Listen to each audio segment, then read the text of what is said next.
am the founder of a label called Fat Cat Records. We're originally a record store based here in London. We had our first shop in Covent Garden back in the late 80s and founded the label in 97.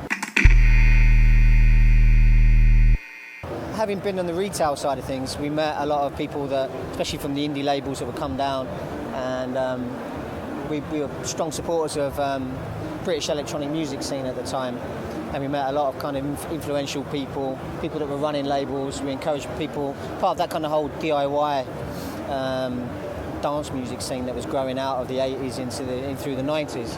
So we were connected not just to artists to labels, and we were kind of the glue in the middle. We connected people. And by about 95, 96, we were thinking, well, actually, we're introducing this artist to this label. We know this artist quite well, we could just put their music out. And so the transition was done at that point, really. What's going on in London nowadays? What's going on in England? Which bands are breaking? What's happening?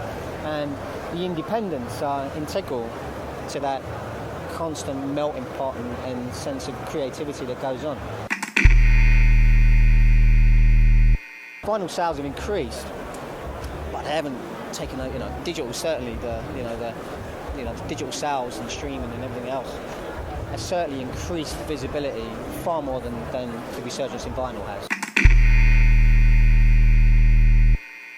We need to be excited by the music we put out, and we need to think that we can create an opportunity for those artists, and I think that's our business model. And the way that the business works and the way that business operates, that changes all the time, but everyone in this industry has got to play by those same rules. The way that digital's developing, the way that the physical market's expanding and contracting depending on whether it's CDs or vinyl. If you're excited by music and you want to be involved in music, then as long as you're prepared to kind of take a gamble, then there's no reason anyone can't get involved and do it themselves. And so we created this little resource online, and basically what it did is it demystified the whole process of putting a record out. So here's a list of studios, here's a list of mastering companies, here's a list of distributors, here's a list of PR companies, and we invited people to send us these from all around the world. So then so you can narrow down and search by territory. Is there what the mastering houses in Germany? Then we approached other labels and said, who do you use? Why do you use them? What works for you? What doesn't work for you? And put a load of case studies up there as well.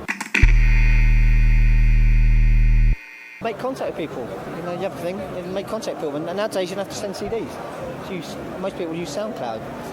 Send them a SoundCloud link. But make sure, again, target what you're doing to that person accordingly. Otherwise, you're just wasting your own time. Don't waste your own time. Do a bit of research first, and you won't be wasting your time. But most importantly, you've got to be excited about what you're doing, what music you're making. You've got to be super excited about it. If you're not super excited about it, then you ain't going to be able to get anyone else super excited about it. Simple as that. I would say check out a band called Shopping from London.